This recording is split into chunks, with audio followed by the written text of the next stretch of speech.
everybody, welcome back. Tonight is New Year's Eve, and at the end of the year, I would like to give you my favorite and least favorite books of 2015 to bring in the new year.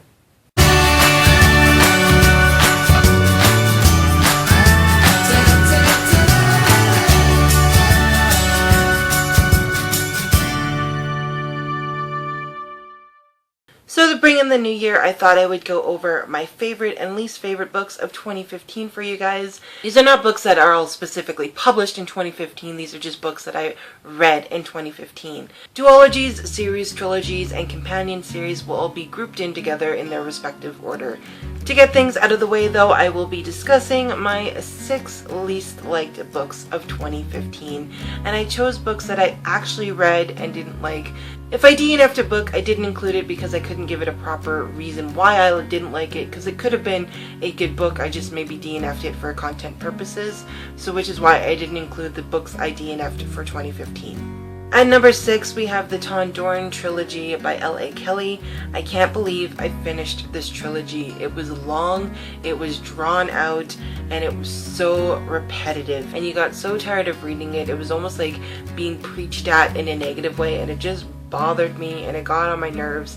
But I ended up finishing the trilogy for some reason. So I don't know why, but it was not my favorite trilogy of the year. At number 5, we have Black Widow Forever Read by Margaret Stohl. This book was a disappointment for me. I was really excited to read a Marvel novel. I was really excited to read a Black Widow novel. It was hyped as a Black Widow origin story, but after reading the synopsis, I knew it wasn't. So I wasn't like caught up on the fact that it wasn't a Black Widow origin story. I just didn't like how the story progressed, how it kind of moved along so quickly that you were losing certain elements along the book and you felt lost, like you felt some things weren't explained properly and you felt like you were missing that when you got to the end. And I also missed some of the character development as well. I didn't find it had as good a character development as I would have liked in a book. Another book that was a disappointment for me was A Whole New World by Margaret Stohl, A Twisted Tale. This is a twist on the Disney's Aladdin story. This is specifically the Disney version of Aladdin. The first half of the book is almost word for word the movie, which I was a little disappointed in, but I kind of got the idea of why they needed to do that. So you had the first half of the beginning that you were expected. There was even some background in Aladdin's life and how he grew up. And then there was the twist. So the twist is that Aladdin wasn't the one that ended up with the lamp. I was hoping to like this because it's Disney and I'm a Disney fan and a Disney fanatic, so I was hoping to really enjoy this. It just fell flat for me. I did not like Jasmine's personality. It was like a whole new character was written and I didn't like it. Aladdin was almost too goody-goody from you see the background in the movie and whatnot, but they made him almost too good, too perfect, with too much of a moral center, where I find the Aladdin in the movie is almost morally gray in some areas, but Aladdin was almost like too strong of a moral compass, which is weird for me to say, but the personalities of the characters were just different than what I expected. There was way more sadisticness, creepiness, graphic violence, and almost paranormal activity in this book for this demographic that I was expecting. So it was a little disappointment in the sheer violence of the story, and I was also extremely disappointed in the character of Genie. He was so depressing almost, which I expected Genie would have been if he wouldn't have ended up with Aladdin. But it was just such a downer, even at the end of the book, because it ends very similarly to the movie. Even at the end of the book, Genie still had this depression about him that I wasn't too thrilled with. So my biggest disappointment was the change of Genie's personality, just because you couldn't even picture the Genie that we all have grown to love from the movie. So I was a little disappointed in overall just how the book went. The next book I didn't so much not like, I just didn't like where it was going, and that is Legend by Marie Lu. I was really excited for this. It sounded like a really good series and a lot of people were talking about it, and I read it and it was such a fast read. I almost read it in one sitting just because you couldn't put it down. There was so much action and it just kept going, and I really liked that about the book. But it sat at like a moderate content rating for me, But what I really didn't like was the insta-love in this book and how it carried on to the second book. So in the second book, I wasn't even 3 chapters in and this guy is confessing his undying love for her. And I was so irritated by that, and the content rating just kind of shot up for me into the second book. So the series itself was something that I just kind of put aside. I DNF'd Prodigy, but the beginning of Prodigy kind of brought down my like of Legend, so I DNF'd the whole series in general. The next trilogy should come as no surprise, but that is the Matched Trilogy by Ellie Condi. Matched was okay, it was a decent book, I enjoyed it, it kept me going and I wanted to find out what happened. Crossed, I was annoyed with everybody. The only person I wasn't annoyed with was Xander.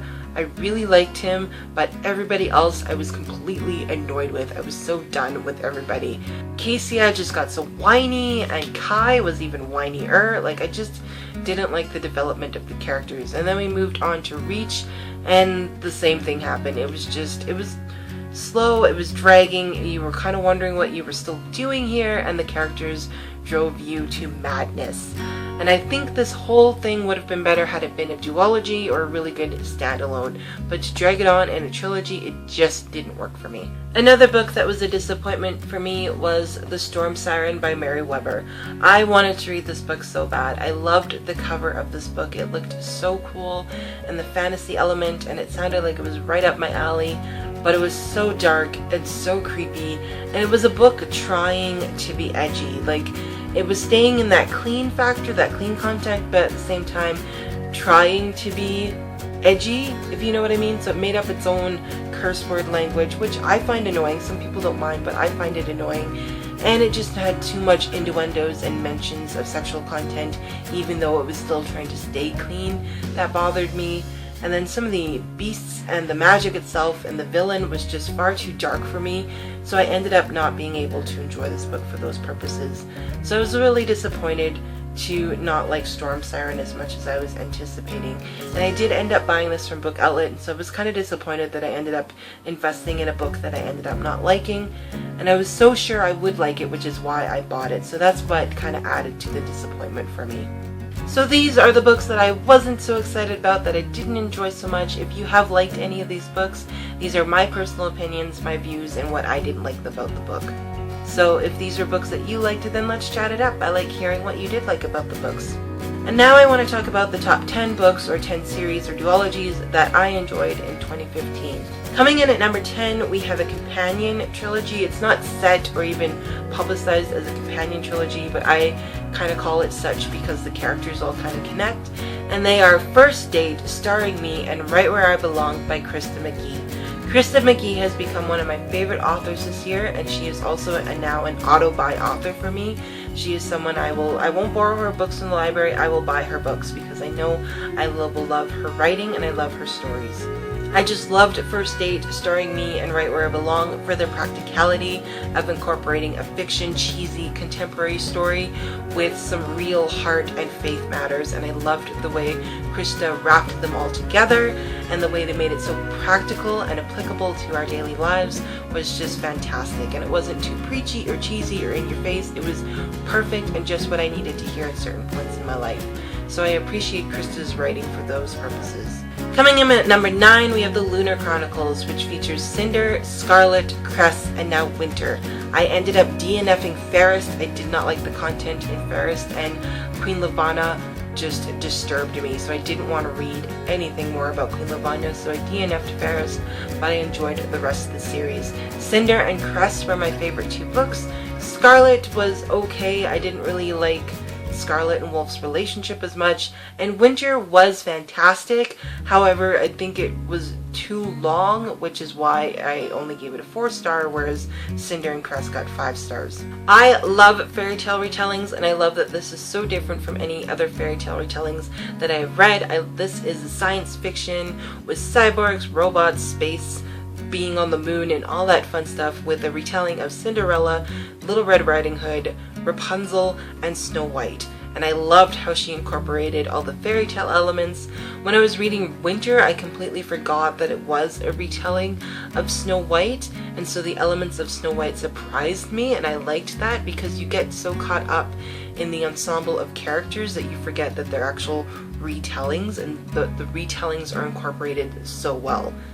My favorite part about the Lunar Chronicles by Marissa Meyer was the ensemble of characters. I loved all of the characters and just being invested in all of their lives and what was happening to them.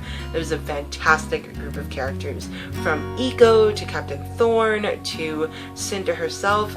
Great cast of characters. I loved them all. And coming in at number 8 is the Princesses of Westfall Trilogy by Jessica Day George. This features Princess of the Midnight Ball, Princess of Glass, and Princess of the Silver Woods. These are 12 Dancing Princess, Cinderella, and Little Red Riding Hood retellings in that order. These were a fantastic trilogy. I loved Jessica Day George's writing. I loved her character development and her writing of the characters. I also enjoyed the complete connection from book 1 to book 3, and I didn't even expect the story to continue the way it did, so I really enjoyed it. It was almost like reading one continuous story, which I liked about the trilogy. So if you enjoy fairy tale retellings, this is an excellent series and one that I recommend for anyone who likes fairy tale retellings. At number 7, we have the Hagenheim fairy tale retellings. These are by Melanie Dixon, and they feature The Healer's Apprentice and The Merchant's Daughter, which I have currently lent out at the moment. And then they have The Fairest Beauty, Captive Maiden, The Princess Spy, and now The Golden Braid. And like I said, these are all by Melanie Dickerson, and what I loved most about these is the incorporation of a fairy tale retelling into a realistic historical setting. And I really like how they incorporate it. So you don't have like the traditional magic fairy godmothers and whatnot of a fairy tale, but you have all the elements in there, and they are set in like a realistic historical setting, so it's almost like they could have happened in that time period, which I really enjoyed. I also enjoy the characters and the development. At some parts in the series it did get a little repetitive for me, but I still love a good fluffy romantic read, and I love the time period that it's set in, and I love the content that she has. So I enjoy anything Melanie Dickerson puts out. In fact, she has become another auto-buy author for me. She won't be a library author anymore, she is an auto-buy author. The next one is a historical fiction duology, and that is The Prisoner of Night and Fog duology, which is Prisoner of Night and Fog and Conspiracy of Blood and Smoke. I love historical fiction set in a World War II setting.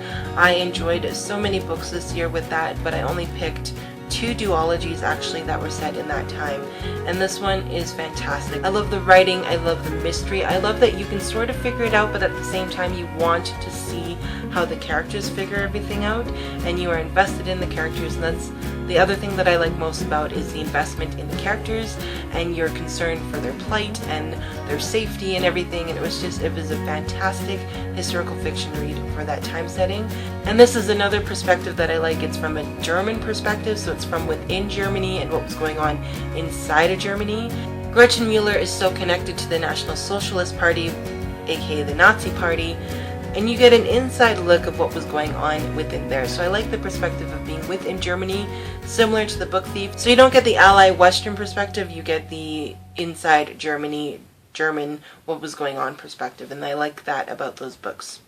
At number 5, we have Snow Like Ashes by Sarah Rosh. This book surprised me. I really enjoyed the action in it, I liked the characters in it, and I loved the world building. I love the idea of the Rhythms Kingdoms and the Season Kingdoms. I'm really excited for Ice Like Fire. I haven't picked it up yet, but it's one book that I would like to pick up and see how the series progresses. I really liked the characters in this book, and it also had a love triangle that I didn't mind. I actually really enjoyed this love triangle. And I normally don't try to have fictional crushes, but I definitely had a fictional crush in this. I mentioned him in my Bookmas Day 8 video, and that is Therion? I can't say his name. I'm terrible at name pronunciations, but I mean, the man loves hanging out in the library. Why wouldn't I crush on him? But the action was great. I loved Mira as a character. She was fantastic. She was strong. She was so hardcore and kick butt. It was great. And like I said, I didn't even mind the love triangle. And coming in at number 4 is the Valiant Hearts trilogy by Diana Slayman, which is Dauntless, which I have currently out at the moment, and Chivalrous. I didn't mind Dauntless. It was Chivalrous that I loved the most out of this trilogy, and I am so looking forward to the 3rd book because of Chivalrous. I love it when a book series takes a side character and gives them their own story, and that's what happened in Chivalrous. I really liked it. There was so much in this book that just hit me, and I ended up becoming emotional in many parts of this book. This book made me cry.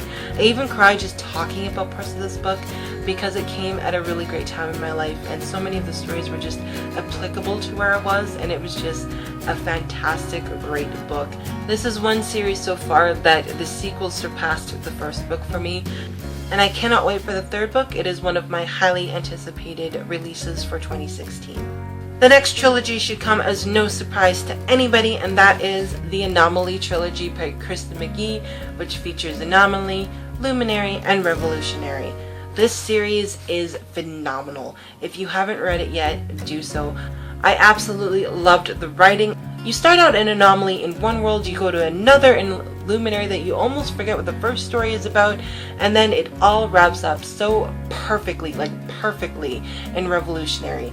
Kristen McGee's writing is phenomenal in this book series. I love how she takes a dystopian, adds an element of faith to it, and makes that faith practical and applicable even to our own lives and in our own world instead of just in a dystopian world. It was a fantastic read, and the ending blew my mind and broke my heart. It was fantastic. Coming in at number 2 is another World War II duology, and that is the Codename Verity duology by Elizabeth Wine, which features Codename Verity and Rose Under Fire, which I currently have lent out at the moment. I loved this trilogy. It broke my heart. It is set in World War II, like I said. Codename Verity is about 2 British women in the female auxiliary pilots. I'm not too sure what it was called, I forget.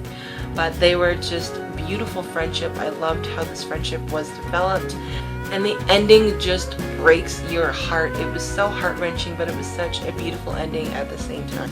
Rose Under Fire is about a young American girl who gets captured and taken to Ravensbrück, which is a famous women's concentration camp where people like Corrie ten Boom and her sister stayed, and again, this is heartbreaking. The research that went into this was fantastic. Elizabeth Wine focuses on a group of women called the Ravensbrück Rabbits, which were women who were experimented on for medical purposes, for treating wounds and illnesses during the war. So a lot of these women had very inhumane procedures done on them, and it was just kind of heart-wrenching to read about.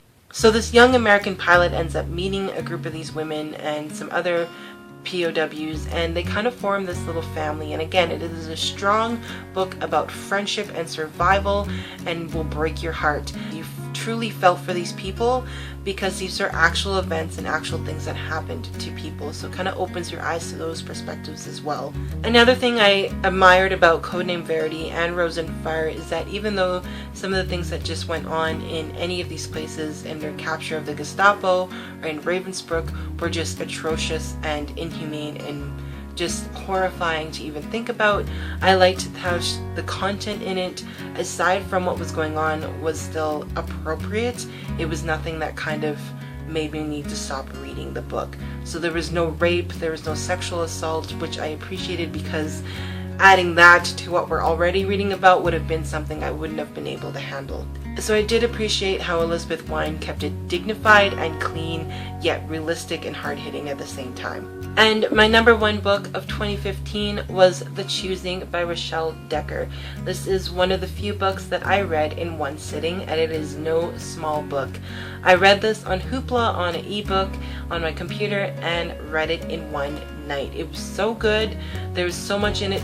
It has a dark, gritty crime mystery novel to it, which you kind of gather as Rochelle Decker is the daughter of Ted Decker, so it has those elements to it. Aside from the gritty crime novel, it also has this fantastic theme of self-worth and loving yourself for who you are and finding worth in your life and who you are. So I loved the lesson and the heart behind the book, as well as the storyline, and the characters were so impacting. I loved the side characters the most, actually. They had some fantastic side characters in here, and I love good side characters, as I've mentioned many times before.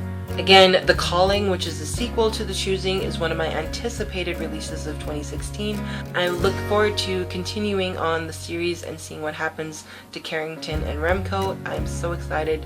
If you haven't read it yet, I highly recommend it. It's got something for everyone. It's a dystopian futuristic setting. It's got great faith elements. It's got a great romance story. It's got great friendships and side characters, and it's got a bit of a CSI feel with a gritty crime and mystery going on as well. So it's got a little something for everybody. It was fantastic. So those are the books that I liked and didn't like in 2015. So let me know in the comments below what books you guys liked or didn't like this year. If you've done a likes and dislike video of 2015, feel free to post it in the comments. I'd love to come by and watch it. And as always, guys, thank you so much for watching. I will see you next year. Happy New Year, guys.